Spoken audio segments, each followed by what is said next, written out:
मुअज़्ज़ज़ नाज़रीन, अस्सलामु अलैकुम। कौम लूत, जिन्होंने ऐसी बुराई को ईजाद किया जो इनसे पहले दुनिया में किसी कौम ने नहीं की थी, ऐसी बदकारी जिसकी मिसाल तारीख में कहीं नहीं मिलती। इस कौम ने ऐसा क्या काम किया था और इनका क्या अंजाम हुआ? नाज़रीन, वीडियो शुरू करने से पहले अगर आपको वीडियो पसंद आए तो वीडियो को लाइक कीजिएगा और चैनल को सब्सक्राइब कर लीजिएगा। हज़रत लूत अलैहिस्सलाम अल्लाह के एक बरगज़ीदा नबी थे। आपके वालिद का नाम हरान था। आपकी पैदाइश इराक के शहर उर में हुई। इसी शहर में इब्राहीम अलैहिस्सलाम का भी मस्कन था। दरअसल लूत अलैहिस्सलाम के वालिद हरान हज़रत इब्राहीम अलैहिस्सलाम के सगे भाई थे, यानी हज़रत लूत अलैहिस्सलाम हज़रत इब्राहीम अलैहिस्सलाम के भतीजे थे। चूँकि हज़रत लूत अलैहिस्सलाम के वालिद इनके बचपन में ही इंतकाल कर चुके थे, लिहाजा हज़रत लूत अलैहिस्सलाम को हज़रत इब्राहीम अलैहिस्सलाम ने बेटा बनाकर पाला। आप हज़रत इब्राहीम अलैहिस्सलाम पर सबसे पहले ईमान लाने वालों में शामिल हैं। आप अलैहिस्सलाम हज़रत इब्राहीम अलैहिस्सलाम के ज़माने में ही अहले सदूम की रहनुमाई के लिए नबूवत के मनसब पर फायज हुए। हज़रत लूत अलैहिस्सलाम के बहुत से मोजज़ात हैं। आप जिस वक्त बारिश के लिए दुआ करते थे तो आसमान बादलों से भर जाता और खूब बारिश होती। हज़रत लूत अलैहिस्सलाम जिस पत्थर पर सर रखकर सोते, इस पर सर मुबारक का निशान बन जाता था। सदूम वो इलाका था जहाँ हज़रत लूत अलैहिस्सलाम मबूस फरमाए गए। सदूम के आसपास 5 नहायत ही खूबसूरत शहर आबाद थे, जिनमें हर एक की आबादी 1 लाख से ज़्यादा ही थी। ये इलाके नहायत ही सरसब्ज़ व शादाब थे। यहाँ बागात की कसरत थी और लहलहाती खेतियाँ यहाँ ज़रूरत से कहीं ज़्यादा थीं। उर्दन और शाम के दरमियान का ये इलाका नहायत ही ज़रखेज़ था। वहाँ तरह तरह के अनाज, मेवे, फल बकसरत पैदा होते थे और यही वजह थी कि आसपास के इलाके के लोग अपनी ज़रूरियात के लिए इन बस्तियों की तरफ आते थे। मगर ये बात अहले सदूम के लोगों को बिल्कुल पसंद ना थी। इनके ख्याल में सदूम के इलाके में पैदा होने वाली सब्जियों, फलों और अनाजों में सिर्फ उनका ही हक है। वो नहीं चाहते थे कि दूसरी बस्तियों के लोग उनके इलाके में आएं। एक दिन सदूम के लोग इस बात पर गौर व फिक्र कर रहे थे कि बाहर से आने वाले लोगों को इस इलाके में आने से कैसे रोका जाए।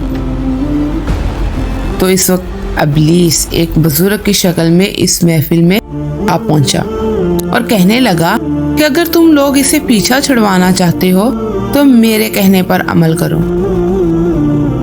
इस अजनबी बुजुर्ग की बात लोगों ने बहुत तवज्जो से सुनी। इब्लीस ने कहा, मैं कल बताऊंगा।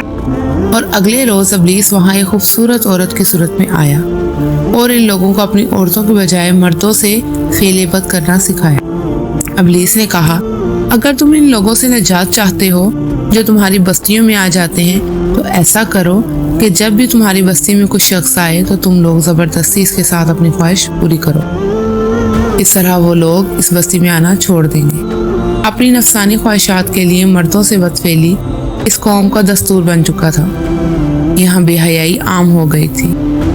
तलमूद में लिखा है कि अहले सदूम अपनी रोज़मर्रा की ज़िंदगी में भी बहुत जालिम, धोखेबाज और बदमुआमला थे। कोई मुसाफिर इनकी बस्तियों से बखैरियत नहीं गुजर सकता था। बारहा ऐसा होता कि बाहर का मुसाफिर इस इलाके में फाकों से ही मर जाता और ये लोग इसके कपड़े उतार कर इसकी लाश को बरहन्ना ही दफन करते थे। उन्होंने अपनी बस्ती में एक बाग बना रखा था। इस बाग में वो लोग इंतहाई बेहयाई का काम एलानिया करते थे। हज़रत लूत अलैहिस्सलाम ने इनसे कहा, तुम बेहयाई क्यों करते हो? क्या तुम औरतों को छोड़कर लज़्ज़त हासिल करने के लिए मर्द की तरफ माइल होते हो? हकीकत ये है कि तुम लोग अहमक हो। हज़रत लूत अलैहिस्सलाम कौम को दिन रात नसीहत किया करते थे, लेकिन कौम पर इसका कोई असर ना हुआ, बल्कि वो फ़ख्रिया अंदाज में ये काम करते थे और इनको हज़रत लूत अलैहिस्सलाम का मना करना भी बुरा लगता था। और उन्होंने साफ साफ उनसे कह दिया कि अगर तुम हमें इसी तरह बुरा भला कहते रहे तो हम तुम्हें अपने शहर से निकाल देंगे। एक दिन अहले सदूम खुद ही ज़ाब-ए-इलाही का मुतालबा कर बैठे। कहने लगे कि अगर तुम सच्चे हो तो हम पर अजाब ले आओ। तो इन पर अजाब का फैसला हो गया। अल्लाह ताला ने इनकी तरफ अपने ख़ास फरिश्तों को रवाना कर दिया। ये फरिश्ते दरअसल हज़रत जिब्राइल अलैहिस्सलाम, हज़रत मीकाईल अलैहिस्सलाम और हज़रत इसराफील अलैहिस्सलाम थे। फिर ये फरिश्ते हज़रत लूत अलैहिस्सलाम के घर तशरीफ़ ले आए। حضرت لوط علیہ السلام ان خوبصورت نوعمر لڑکوں کو دیکھ کر سخت پریشانی اور گھبراہٹ میں مبتلا ہو گئے۔ انہیں یہ خطرہ محسوس ہوا کہ اگر ان کی قوم کے لوگوں نے انہیں دیکھ لیا تو نہ جانے وہ ان کے ساتھ کیا سلوک کریں گے۔ حضرت لوط علیہ السلام کی بیوی کا نام وائلہ تھا۔ وہ آپ علیہ السلام پر ایمان نہ لائی تھی۔ وہ دراصل منافقہ ہی تھی، لہٰذا اس نے جا کر اہل سدوم کو خبر دے دی کہ لوط علیہ السلام کے گھر 2 خوبصورت لڑکے مہمان بن کر ٹھہرے ہوئے ہیں۔ یہ سن کر بستی کے لوگ لوط علیہ السلام کے گھر کی طرف دوڑے۔ حضرت لوط علیہ السلام نے کہا، اے قوم، میری قوم کی لڑکیاں تمہارے لیے جائز اور پاک ہیں۔ اللہ سے ڈرو اور مجھے میرے مہمانوں کے سامنے رسوا نہ کرو۔ کیا تم میں سے کوئی بھی شائستہ آدمی نہیں رہا؟ حضرت لوط علیہ السلام کی بات سن کر وہ لوگ بولے، تم بخوبی واقف ہو، ہمیں تمہاری بیٹیوں سے کوئی حاجت نہیں، اور جو ہماری اصل چاہت ہے اس سے بھی تم بخوبی واقف ہو۔ حضرت لوط علیہ السلام کی قوم کے اس بے شرمانہ جواب سے اندازہ لگایا جا سکتا ہے وہ فعل بد میں کس حد تک مبتلا ہو چکے تھے۔